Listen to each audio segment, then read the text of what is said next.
If we win the chip, I'm running down the butt naked, orange and blue.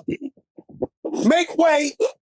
Orange and blue, butt naked, 7th Ave. Crazy Joe. With $1 million He niggas. did it again. The biggest in the game, Joe Crack. Know who it is, your boy Kiss. It's the Joe and Jada show, presented to you by Boost Mobile. Go out, get yourself, your family member, your friend, your homie. Make sure you tap into boostmobile.com. Get everybody a plan. Know what I mean, get them signed up. Got unlimited You a paper data. chaser, got the block on fire, making the Go get the whole block of Boost Mobile, baby. That's a fact. Go get that thing out there now. It's obvious. I thought you was gonna beat me to the Nick paraphernalia. No, it's all good. When we win, once we get a win, when we win, somebody got to throw the hammy, the Jeff Hammy, or even we both got to come in with the hammy, or somebody got to represent. I was gonna come humbly though. No, humbly. Look, lately, one thing I've noticed about this podcast, they've been really questioning my humbleness out there. I'm very humble, but I just like to find the things in life, and if I pray to God for the finer things in life, and the man bless me, don't be mad at me. I'm trying to show you the way. I'm trying to tell you all can achieve greatness through God and through hard work. But listen to this, man, right? Because I was coming with my asshole like a satin Nick jacket with the fucking big Dr. Seuss hat, the socks. I was coming straight asshole. He was going fanatic, the real fanatic. I was coming straight. I might paint my face half and half. Yo, Jada, man, you saw the game like me. Tell me what you saw last night. Yesterday, I humbled myself. Like I told you, we had to be. Myself. You've been warming. All our Knicks fans, the whole 7th Avenue. Yesterday was a different watch for me because I had to do Salsa Consuego in the Bronx. So I was watching some of the game inside the Sprinter. I was watching some from my section. Humbling. I'm getting texts from the crib. We down 20. I'm like, oh, you know what I mean? I had to breathe. Yeah, woosah. Then I started seeing the comeback. I didn't get to watch it fully till I went home, but I watched the whole thing because, they played the game over. I see Cat went off in the 4th quarter, in the second half. We played 9 players. You know what I mean? Tibbs is listening. We switched the starting 5. We threw Mitch in there. We brought Josh Hart off the bench, which was good. You know what I mean? Mid-series adjustments is what we needed. We went in there, grabbed the win. If we grab 2 in Indiana, I'm doing all that shit you just said, the half orange face. I'm coming with the suit on. I might borrow one of Clyde Frazier's blazers. Yo, Clyde, let me get one of them blazers. Give me one of them cowhide. Let me get the craziest shit in Clyde's closet. Clyde, give me the cowhide tuxedo 3-piece shit. I need some crazy. I might need them to mix and match me. Give me the plaid with the colorful lambskin I wasn't pants. working yesterday. I flew in from Vegas. I sat home and stared at the TV for 3 hours before the shit even came. Yo, come on. No, I'm just, what you want me to not... It wasn't all? What you was looking at? Just the screen? Just the screen, man. Poltergeist? Poltergeist. Listen, I'm looking at the screen. I'm waiting. They couldn't get here fast enough. I ordered some Popeye's chicken. Real fat boy shit. You know what I'm saying? With the rice. The rice got the beans in it too. Right? And so, I'm just trying to tell you, I'm hot sauce on there. Gotta have some hot sauce. So I'm sitting, I'm looking at the screen, and then I noticed the coaching adjustments. Now, everyone knows who follows me on IG that I love Coach Tibbs. But he been getting coached the fuck out of here. This whole thing, this whole series was fucked up coaching. I'm just going to keep it a buck with you. The numbers don't add up. You got 12 guys on Indiana getting rest coming in and out of the game. We got 7, if that, right? He got Shambit. He got a bunch of guys, dogs. Darrell Wright on the bench. He got dogs Deuce stepped up, right? But the point is, I was mad for 3 quarters. I was mad. He came out, right, though? But I was very angry with Karl Anthony Towns for 3 quarters because he's a big man. And pause what I'm going to say, but you got to get in there and bump and grind, bro. Every single time it can't be at the fucking 3-point line. You get pause to the legendary. You got to I don't like to use no, that you gotta word. bump bodies. I'm just using my eyes. All right. What I'm saying to you is, yo, listen, no, I'm saying the truth.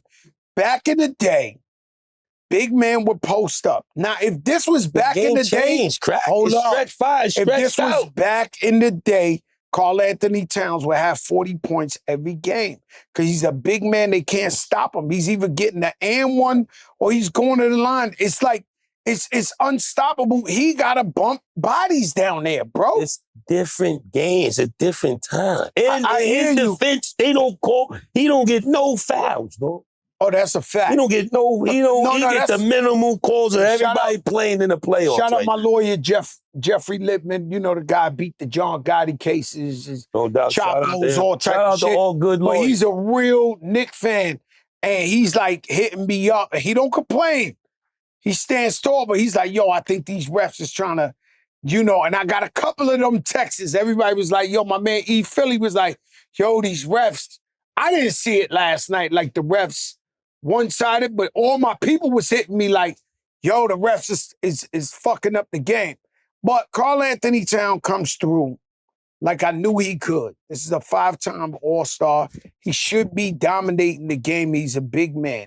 One thing I learned about Brunson being in foul trouble was that we move the ball more when he's on the bench.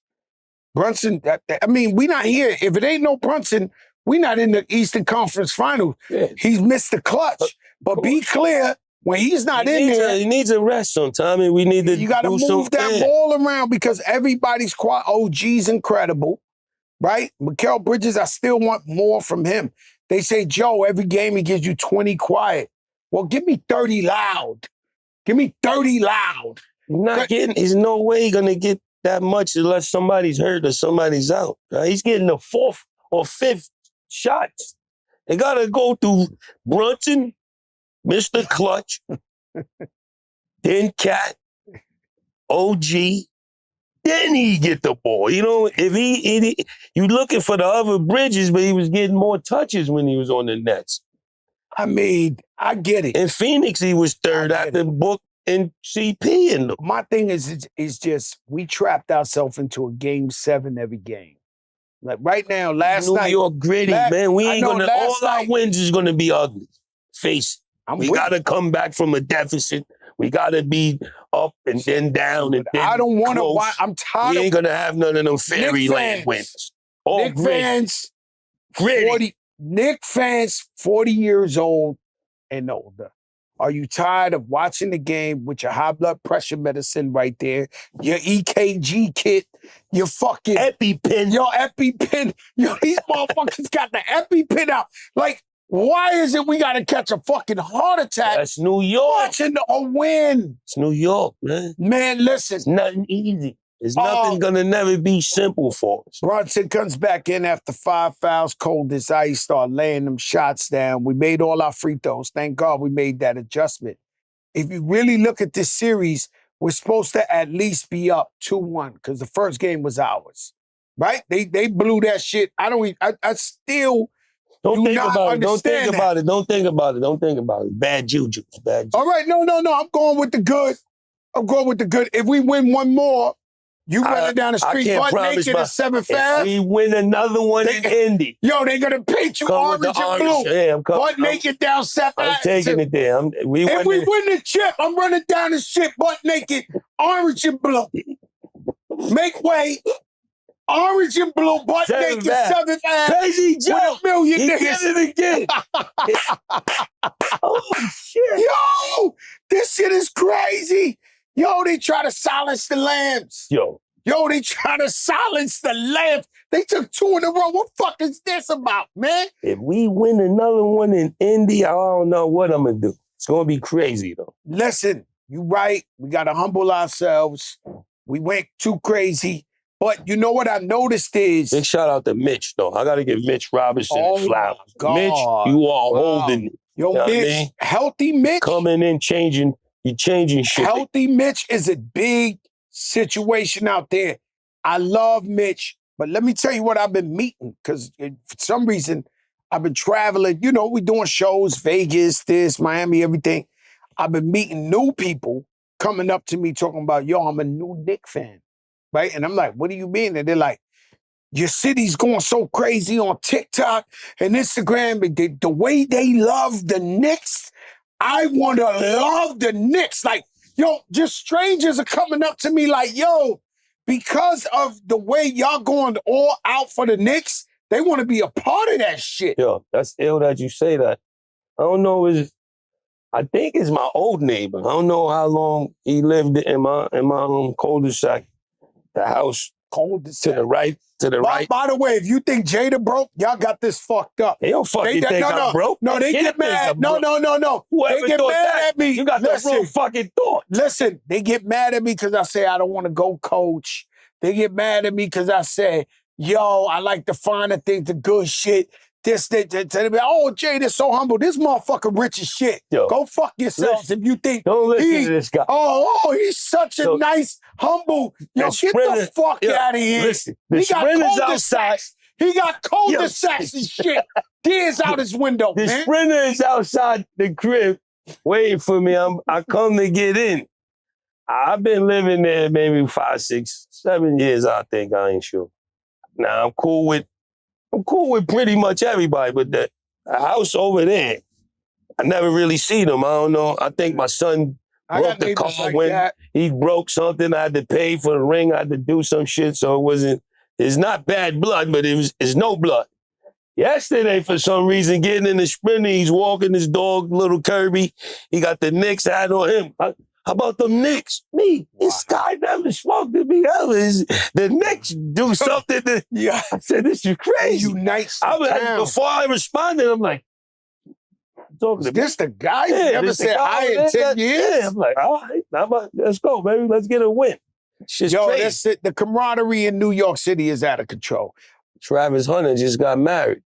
I don't really like to talk about that kind of stuff, but you gave us a story from your neighbor, how something happened. He had a nice, hundreds of $1 million lick. They invited the neighbors over, toasting, hitting the thing, ding, ding, ding. The next day, he gets the slip. So you don't like to talk about it, which I agree with you, but you want to line me up to talk about it. No. I just want... What do you think about Travis Hunter and his babe, getting mad? What does Jadakiss think about that?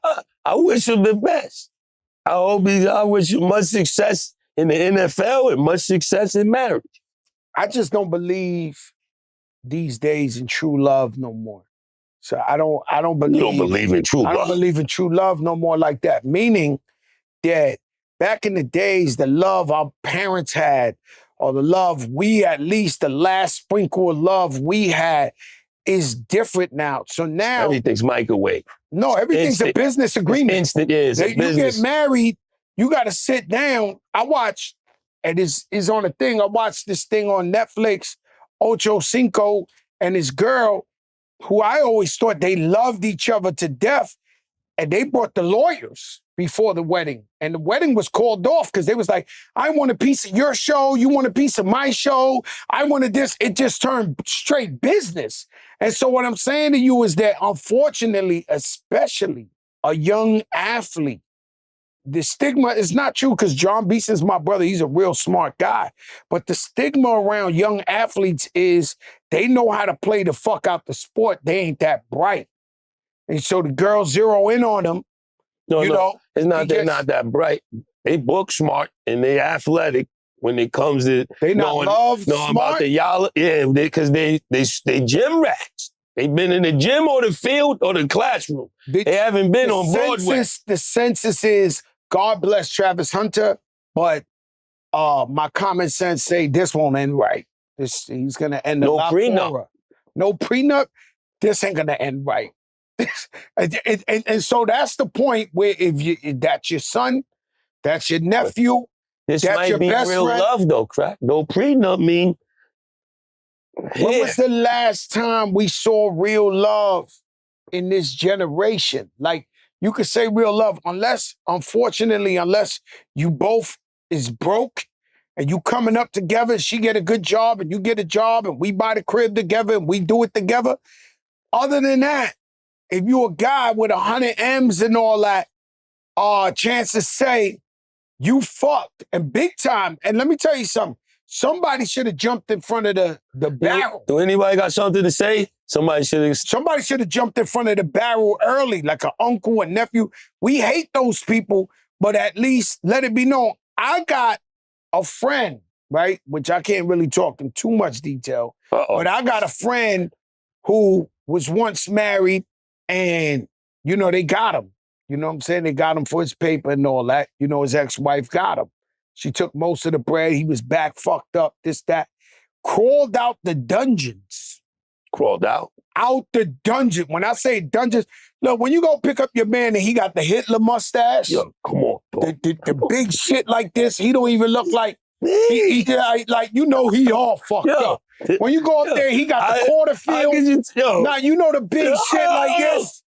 When you come pull up and you like, damn, bro. Like, yo, what happened? Speaking of I don't like how, what you call him from Indiana. There's somebody on the Pacers that look like Ron from different world. I hate that nigga, dog. Shepard, I don't like Benjamin Shepard or whatever his name. He got a rifle though, but he looks like Ron from a different world. Lie to you, I don't like a bunch of them Indiana guys, but him right there, the guy who come up in there to ruffle some feathers. Ron from a different world. Listen, that's what I mean. That mustache. You know the big thing. See how you thought your man was... But my man was fucked up. So we encourage him. Sure enough, he gets back on his feet. He starts making a bunch of money again. And he's ready to rekindle an old flame. Oh, he went back? Yes. After they... Listen. But my thing is, because everybody talking behind his back. You got your crew, I got mine. Everybody, yo. I had the balls to pull over on the West Side Highway. He gonna know I'm talking about him. And I said, yo, they left you fucked up already. Are you sure you want to do that? Nah, Joe, I know what I'm doing, this and this. I said, bro, I picked you up with the quarter field. Yo, come on, man. Nah, you know the mustache, the shit. You know the shit like Shepard from Indiana, that big old, the fucking free cheese mustache. You remember them block cheese shits? That nigga got that shit right there, right? So I'm like, yo, check this out. I said, you should. I wouldn't have been a real one. I wouldn't have kept it real with myself, with my DNA. So I had to be. He said, nah, I got this and this and that. I said, all right, you sure? I just want you to know, I'm bringing this up at this time just so that you know that, you know, I'm not just going with, I'm just trying to be, nah, Joe, I got this. Everybody's happy. It's cool. You know what I'm saying? But these guys, they want to spin that. They want to rekindle that old flame. I don't know what to tell you. It just ain't safe no more, man. To get married and shit like that. That you shit need ain't old safe. Music in the back right here. Where's the love? No, that's what I'm saying. No love. Because once you coming in the game, you know what I'm saying? It's just a Dunkin' cup, but it's Kiss Cafe in here, baby. That's right, baby. KissCafeCoffee.com, baby. KissCafeCoffee.com. We got Rewind to 10. Why fight the time? Why you can rewind the time? Why look 53? Why you can look 43? Why look 43? Why you can look 33? If your wife says she likes you with that gray beard, she's lying, guys.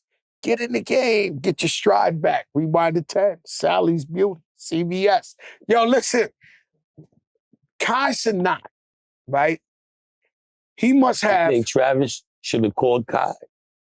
Oh, yo, he ain't go to the school of Kai. No, he didn't He ain't go to the school of Kai. But you know what also that tells me about Travis? He ain't got real people around him as much as he think. Dude. Somebody got Coach Prime, he got Jada. They told him. No, they love him, but I think Prime sat him down and gave him all the game that he needed. Shout out to Coach Prime. Well, you know, I love Prime. He treated him like a son. I know he gave him all the tools and the resources let's move forward that he needed. So I could talk about the funniest shit I've seen since like Dave Chappelle. This guy, Kai Cenat, has a class for athletes. The audience is athletes making 100 million, 50 million, this and that. And what not to fall for with like bad chicks and baddies and all that. So they got a girl acting like she, you know, and then you got a guy. So she calling him like, hey, babe. Shooting a shot. They're not in front of the classroom. hey, babe, I'm at the mall. I seen this watch, and I cannot leave the mall without this watch. This is mine. It just speaks to me, this, that. And then she goes, I need to see if you can wire over 60,000, just 60,000, babe. This. So they jump out. Whoa, wait a minute. Hold up, let her talk some more. He goes, what kind of, you ask her, what kind of watch? She says, what kind of watch? And she says, AP. He says, this is your out. You absolutely hate APs. You can't see it with APs, this. So he's teaching the guy, and the girl's like, yeah, well, but I like AP, this and this and that. And they start telling him, yo, tell her your shit is maxed out. Like, you already spent this week's money. It's done. And she said, damn, some guys got me like that before. This, that. I mean, they're giving classes on how not to get got by a chick. I think we need that. Oh, no. That should be mandated. I thought it was brilliant. Like, I'm watching this shit, I'm dying laughing. I'm like, yo, this shit is brilliant. Because, guys out here, they getting got. Ever sign up for a phone plan thinking, wow, great price. And then a few months later, it's like, surprise, your bill is higher. With Boost Mobile, you pay $25 a month forever. That's unlimited talk, text, and data starting at just $25 a month. No price hikes, no contract, forever.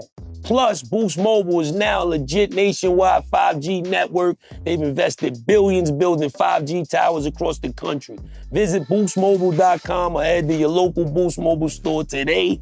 Get unlimited talk, text, data for $25 a month forever.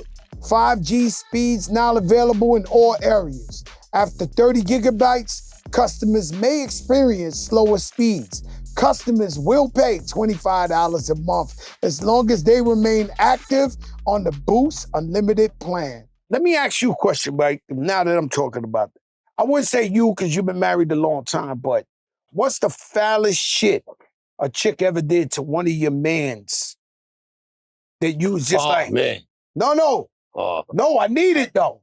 I need it from the top. I can't enter this realm. I just know, I know somebody that's on that I can't even say. It's a lot of, just be. Yeah, but can we hear one? I can't, I don't. In general. These is too serious and detrimental to, you know what I mean? Just watch. Lose your money, don't lose your mind. And don't lose your money either. Or your mind, so don't lose nothing, man. Watch your fucking, you know what I mean? Man, watch your back, young athletes. Well, I've had a young girlfriend way before that. Like, I had a serious girlfriend, and I was in the hood. I ain't this before I ever thought I was gonna be Fat Joe the rapper. And every single guy I ever had beef with, like, I'm like, yo, Black Tone, I'ma get him.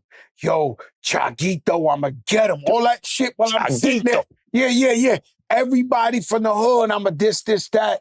So I break up with the girl, and they hit me, yo, Craig. She with Chaguito. Sorry, she just walked out the spot with Chaguito. Yo, Craig, Black Tone, he smashed the shorty. They know how to get you back. They'll fuck all your enemies. It's just the truth. And when I say enemies, and then once they finish with the enemies, they'll fuck your friends. And turn them into enemies. Oh, it's bad out here, man. So this many years ago, but that's the foulest shit ever happened to me. You know what I'm saying? I ain't got to use one of my friends. I got friends, too much shit done happen to them. As far as me, it's like, yo, I done seen it. I stared the enemy in the barrel. It was like, damn, and you can't do nothing about it. You just got to handle it and take it on the chin. Yeah. Character. It's that time, you know what I mean? The weather is breaking, it's touring time, it's festival time. There's a bunch of traveling, there's a bunch of, you know what I mean? But in our field, this is bag season. You know what I mean? You got to go over that water. You got to go to these venues. You got to go to these festivals. How you feel? I know you feel like I feel. You love getting the money, but sometimes you just like, I'm tired of this shit. Man, you got to understand. And you don't like to fly, so. I don't want to give nobody ideas because I got a movie I want to do. But I don't know if it's not. it's definitely because I'm older. But you know, when I get ready to go to a show, I don't know why I feel like the crowd can smell me. Yeah. So not real talk. So like I can't I can't do a show. No, I can't do a show without taking the shower, perfumed up, fly. Like I go through the motions before I go to the show. So if you smell me by mistake, you're like, damn, this guy got that shit on. Yeah, but when you over 50 and you stare in that mirror in that hotel room, you know, most rappers die in hotel rooms. Artists. Whitney Houston. Come on, all right, keep it. Man. Listen, I'm just trying to tell you. I gotta go to the hotel. Listen. What are you trying to do? No, I'm just trying to say that have you ever had the moment where you look in the mirror and you be like, I'm tired, I wish I ain't had to do this shit right here. Or have you had that? Yeah, I feel like that sometimes. But you know. It's our job. Yeah. Somebody gotta do it. We out there to make people happy. I want you to know as fans, every time I hit the stage, I think about how hard you work to buy a ticket, what it was for you to get fly, to do your thing, this and that. Both me and Kiss, we both journeymen in this game, so we appreciate your support on every level. What you like more, touring or festival? You know, like the outside, the big outside with the I don't really tour no more. I don't know if my body's built to actually go on a 2-month, 3-month tour. I don't know if I'm willing to do that. I do a lot of Friday, Saturday, and Sunday, and then whatever else I pick up during the week, that's what I do, more spot dates, festivals, concerts. You know, we be doing the Taka and Tequila or the Bobby D's or we just do all these concerts where they got a bunch of artists. Rock the Bells. I love what LL Cool J's doing. Shout out to Rock the Bells. You've been getting some bags with Rock the Bells. Rock the Bells they've been good to you. They've been doing good by me and my family and my brothers, you know what I mean? They've been throwing some bags. Remy's on there. El's been throwing some bags to the artists, man. He has been, and nice bags. Nice. You ain't even arguing. Yeah, you know nice. What I'm saying? That shit come through. No renegotiation. You ain't even got to go back. Not too much renegotiation. Yeah. You just the stress of when we perform anywhere near where we from. So every day I see you with 2 guys. Every day you see me with 2 guys. Why when we do a show in New York City, 300 show up? You should have saw it. It looked like Million Man March. Yo, if I knew you was in Salsa con Fuego, I was sitting on the couch. I'd have ran down in that motherfucker. They would have been a fire. They would have. Yo, would have went crazy. Listen, it was already crazy. I didn't know it was already crazy. They would have to take the roof off of you. Man, I fucking love Salsa con Fuego. That's the old Jimmy's. Yeah. You know, that's the house that, you know, Big Pun Fat Joe built back in the day. And so you had 300 people waiting for you. Everybody from Yonkers. Everybody from everywhere. It looked crazy. Outside looked just like inside.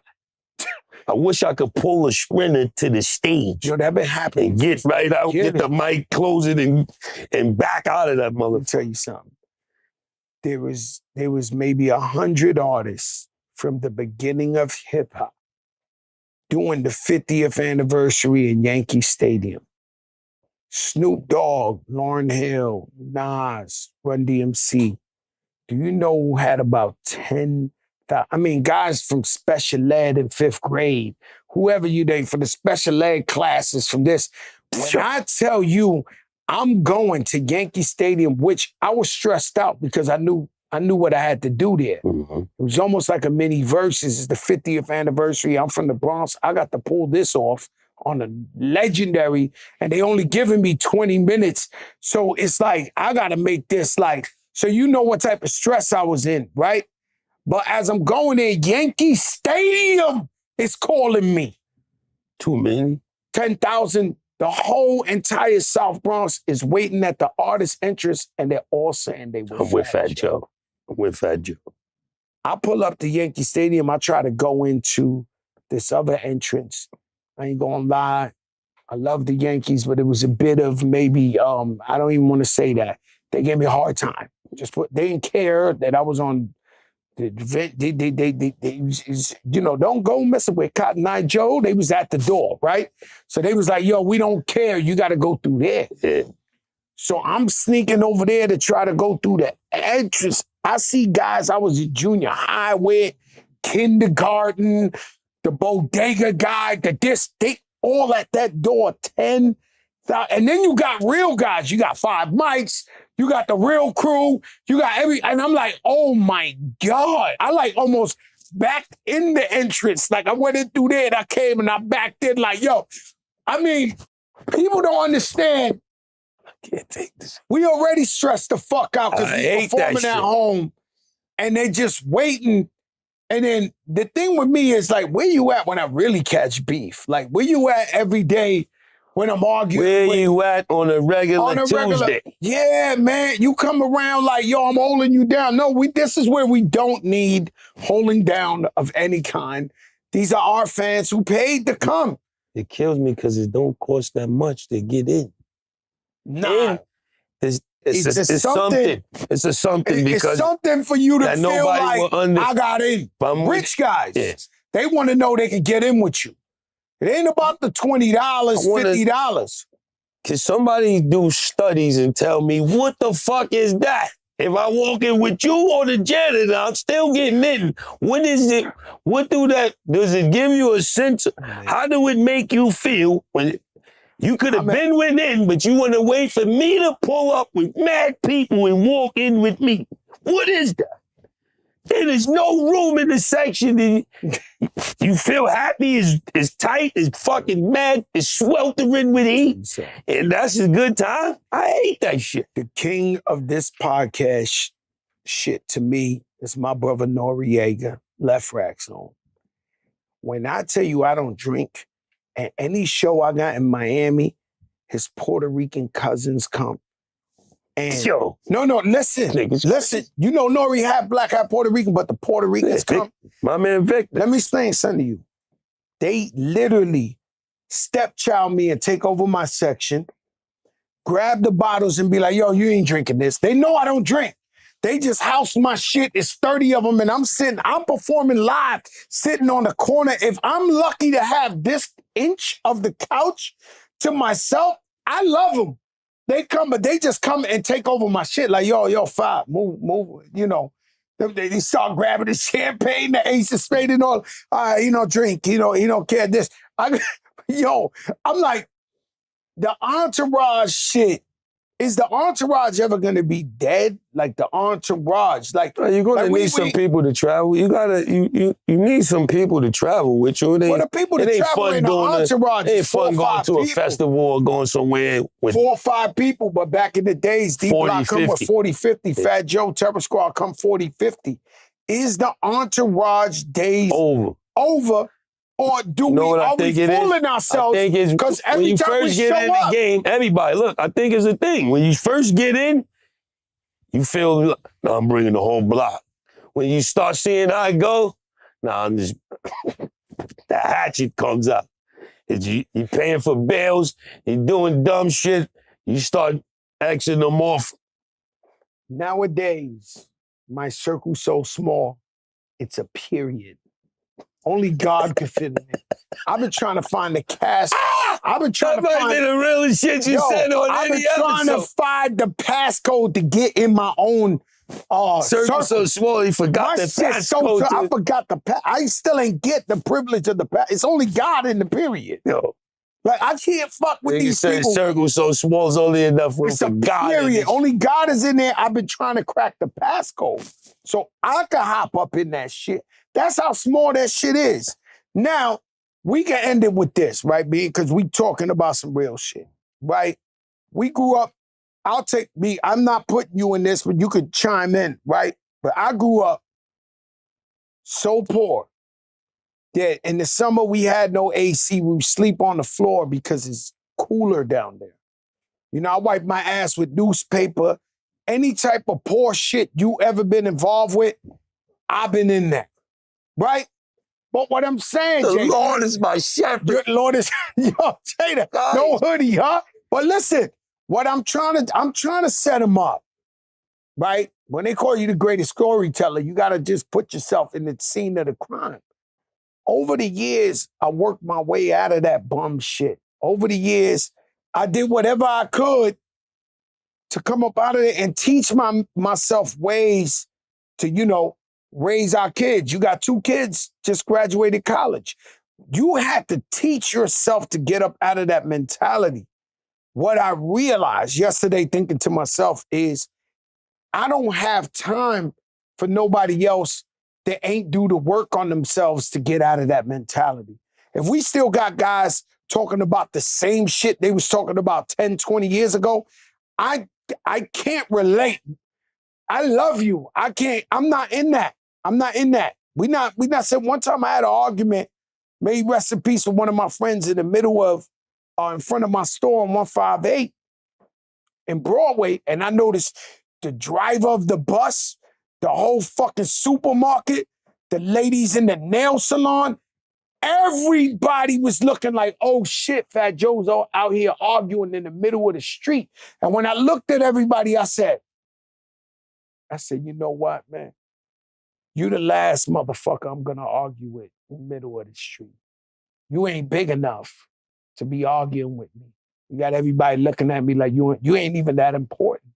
But the problem is, he couldn't get himself out of his own way. And they stay stuck on that. But at what point you say, yo, they're not thinking like me. I see you post a lot of subliminal shit on your Instagram. Those not for people. That's just for everybody. But what be making you post that shit? Because you gotta stay sharp. You know what I mean?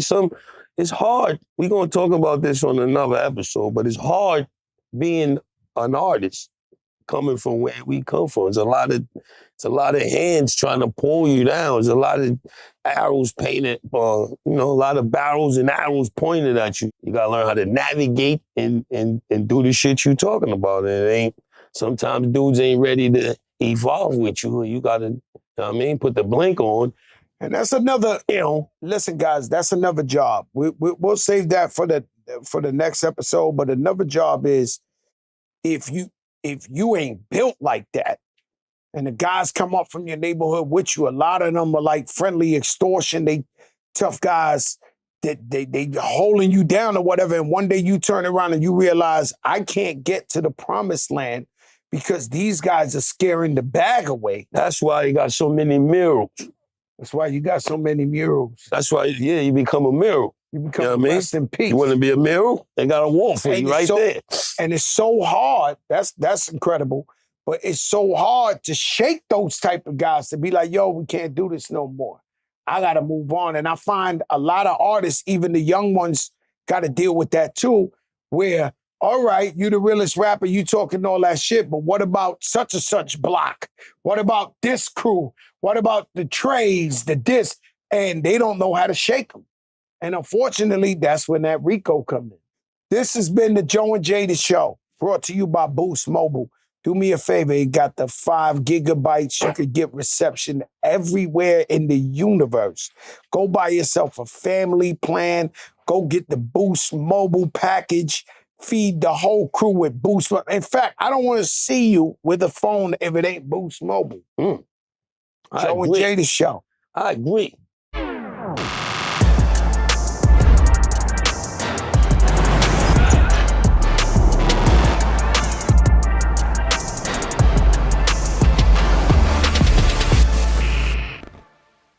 Happy birthday to you. Ha ha! Yo. Happy birthday to you. Ha ha!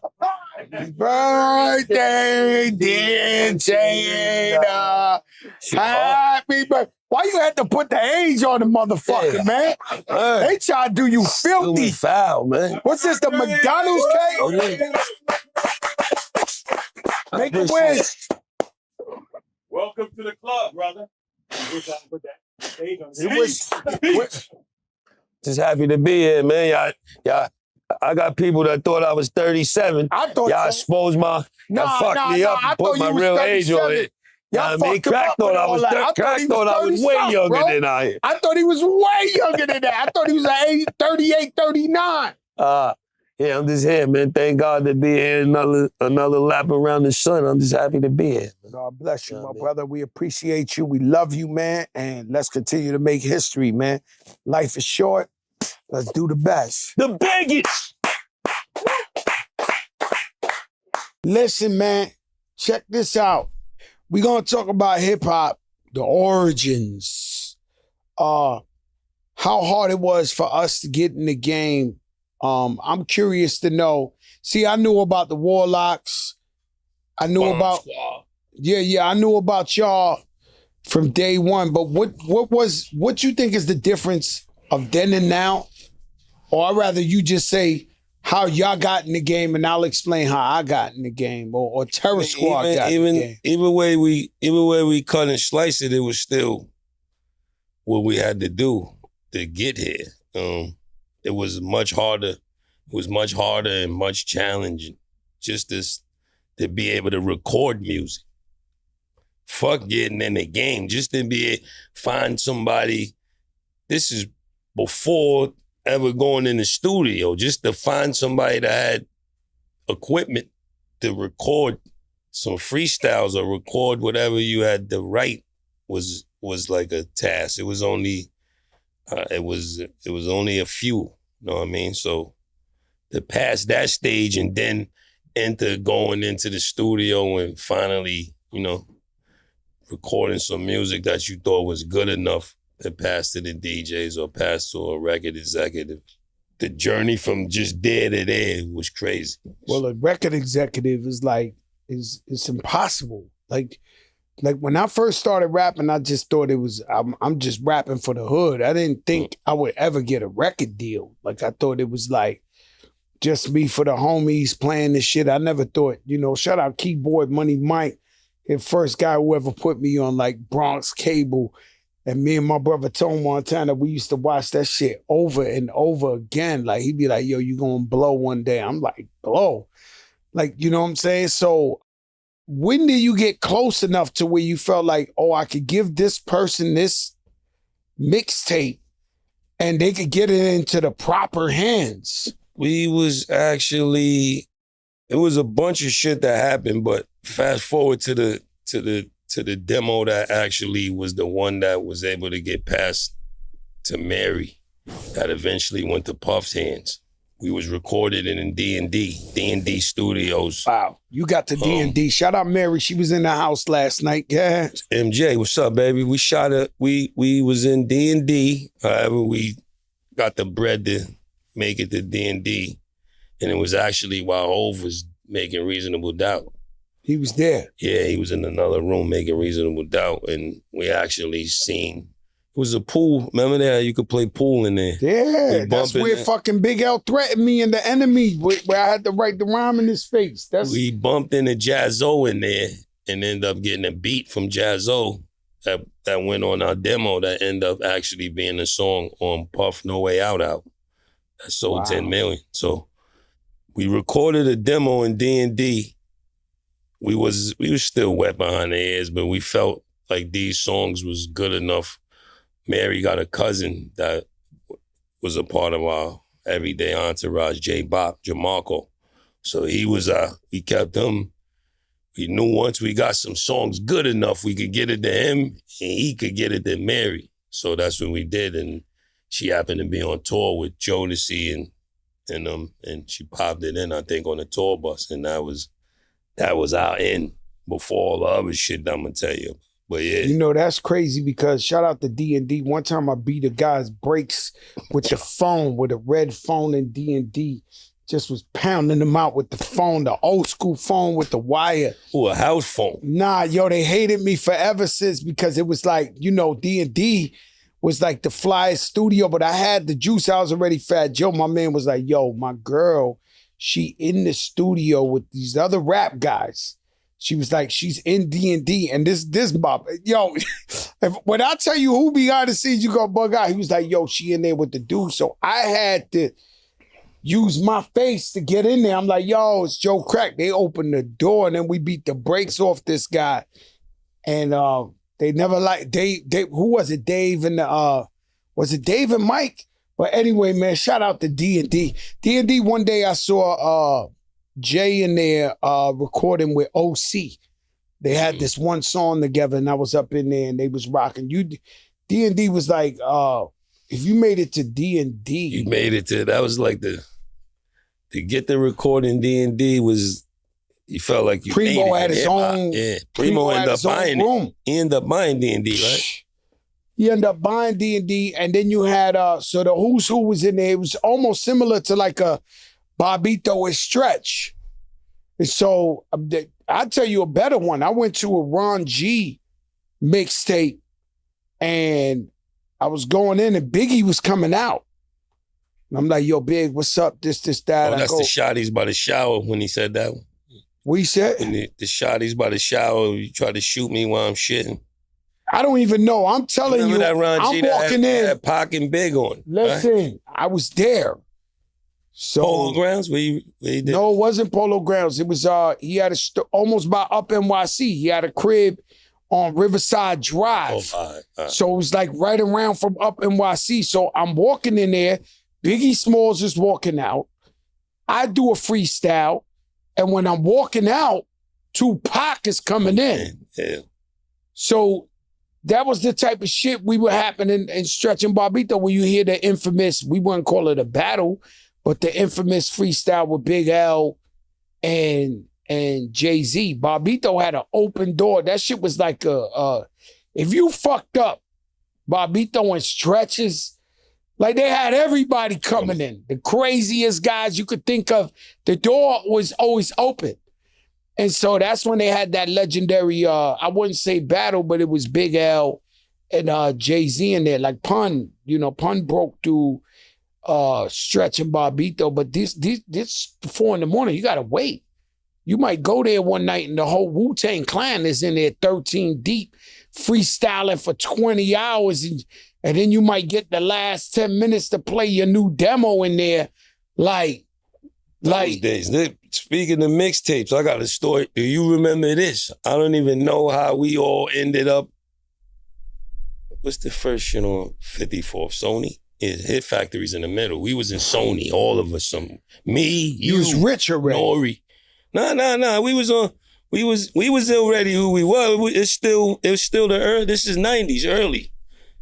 Sony was so hard. Listen, we in there. Me, you, the Locks, Joe Crack, Nori, some other artists. Clue is there. Y'all put pressure on him. You felt he was putting your songs too far down the thing. Like, because in the mixtape era, if you wasn't in if they don't put you on a certain part of the tape, when they put you number 28 to 26, that's the ultimate disrespect. Yeah, nobody's listening to that. So you seeing me? I seen it was. I don't even remember how we all end up. We wasn't recording like a We Are the World or none of that for everybody to be there, but there happened to be mad artists in Clue, and y'all put a little pressure on Clue, like, yo, Clue, why the fuck you keep making my songs number 20 something in this? And good thing we worked it out. I saw Biggie. Clue hates the story, but I gotta say, Clue's my brother. He leaked one of them big songs. Bro, I was in Club USA. By the way, that was the flyest club ever. When Biggie came up to me at the Derringer, he had the 22 Dillinger. He was like, yo, you seen Clue? I swear to God, I just saw Clue. He was like, yo, you seen Clue? He put my shit on the tape. I'm gonna go get it. I was like, nah, I ain't see him. And I just saw Clue walk through. Clue hate when I tell that story, but Biggie definitely showed me the hammer and say he gonna find Clue, he gonna give it to him. Did you used to drive out to Queens to give Clue your song? We would, by that, Clue was coming to either Rough Riders or they would pick, rest in peace, Pick would bring Clue the songs or he'd come to the studio. Man, I used to have to go to Queens. It was that highway and the police was always on that highway pulling everybody over. And then at the end, they had like a 24-hour fruit market. That's where I used to meet Clue to give him the songs. But I remember, I was scared to fly. So I used to drive down to Miami twice a week and just be listening to every Clue tape. Shout out to Bakima, everybody who ever sold the mixtapes. Harlem Music Hut. Harlem Music Hut. Yo, you know, one day when I had my sneaker store in not sneaker store because we ain't have sneakers, but it was Fat Joe halftime. Oh, halftime. But yeah, we used to sell a mixtape. One day the police came in there and it was locking me up for the mixtapes because we used to sell the mixtapes, was illegal. So they was like, yo, somebody got to go to jail. We had my man DJ Ed, he's in Atlanta. He didn't want to take the charge. He was like, yo, I can't go to jail. I wound up almost getting locked up over mixtapes. Thank God the cops just gave me a summons. But I was going to jail for selling mixtapes. It was the craziest shit. I was already a rapper. But you know what I would do, right? Shout out to Ralph McDaniels. He gave me a huge opportunity. So for kids that don't understand, we talking about analog and shit before shit was digital and all that. All the kids would run home at 3 o'clock to go see Video Music Box. That's how you see the artist. This when the TV had knobs on it, kids. You had to turn the top one on the bottom. This is when your man, I don't even got a pocket. This is when your man Special Ed had the one hand in the pocket in the bubble and was like, I got a dog with a solid gold bone. What? We was like excited, but I met Ralph McDaniels, I'm not sure where. And I started going to see him. He had an office downtown by City Hall, and I used to have to walk. The elevator was always broken. 31 flights of stairs, and that's Fat Joe. And then Ralph started letting me host. So we going to clubs and all that, and I'm hosting, yo, what up? It's Fat Joe, yo, Video Music Box. I'm still in the streets, too. I'm wearing, like, Vans suits, big Cubans. Like, they know that's Poppy who got the work up in the Bronx, but I needed that look. You know what I'm saying? I needed that, you know, Video Music Box type shit. I went to Apollo Theater. So for you to understand is my whole crew was already on. So Finesse, I grew up with Finesse. Lord Finesse, he said I could say this story, but Lord Finesse used to, you know, back in the days, he was an entrepreneur. So he would sell the newspaper, right? So he had a newspaper route. So he'll come around and go, paper. I had one too. You too? Yeah, I had a newspaper. Bro. So Finesse used to go, paper. And then your moms are paying him $1 for the newspaper, but he bought it for 50 cents. He made 50 cents to go to the store to go get it. So I met Finesse through that, and we used to hang out. But he used to tell me all the time, yo, I'm going to be a rapper. Right, and I would go to his house. He would DJ. His grandmother was there. And one day I was listening to Red Alert.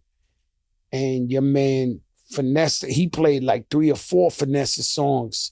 And I was just like, he made it. If it wasn't for Lord Finesse, there would have never, ever, ever been Fat Joe. Like I would never believe that I could become an artist in my life. I had to see it to believe it. So when I'm listening to this, Lord Finesse is the man that you had to hear. I'm like, yo, I'm going crazy. And so Finesse gets on, Showbiz and AG get on, and Diamond was on before all of us, Stunts, Bloods, and Hip Hop, classic album. And so I said, you know what? I was hustling, I was in the streets, and I said, yo, I'm going to Apollo Theater. So y'all got to understand, I'm in the streets, making money, respected in the streets, doing everything I got to do. And I said, I'm going to the Apollo Amateur Night to get on. And this is a real story, right? So I'm already buying Dapper Dash. I'm caked up. You see me in the clubs, popping bottles, all type of shit. I'm doing what I'm doing. So I go in there and I remember, so this is the heart of a lion, a heart of someone who, I remember I went up in there and it was like 150 groups. And I remember like, yo, why are these people in here? Like, you know, I'm here. Like this is over. Like, no, I swear. You already won in your brain? What? I walked up in there like, yo, this shit. Shout out to Coco Graf. She just won the tennis. She said the whole crowd was screaming for her opponent in the French joint. And she started telling herself, Coco, Coco. They screaming Coco, but they were screaming the other girl's name. In French. And so you got to talk yourself into, you got to speak into existence. So I walked up in there. I ain't know what it was, but I looked at them. I said, these guys can't fuck with me. I'm, you know. And sure enough, we went out there. I had the yellow Dapper Dan tracksuit. We came outside. I had the dances, and I had a song. It was called "He's a Big Shot." Fat Joe is a big shot, and I came outside, and the crowd went crazy. And I tried one day to really think about it and be like, "Yo, what did I say to make them go crazy?" But I really ain't say nothing. The second I walked outside and started rapping, they just. There's always no disrespect. There's always a fat girl that gets up there and goes, "And I am telling you." And she kick her shit off.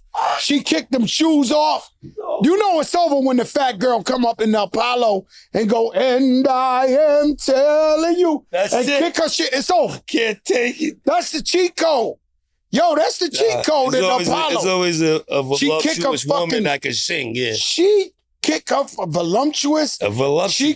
She kick her We in shoes media off. now. We got roll to up. switch the words. Yeah, all right. We in a different type of thing. What's the song curvy. go? How the song go? And I am telling you, I'm not going. She come up in there. That shit is. Everybody going crazy. Oh shit! So it's similar to her. The fat guy came out. I tried. I stood up in the hotel room one day, really trying to think about how I won the Apollo.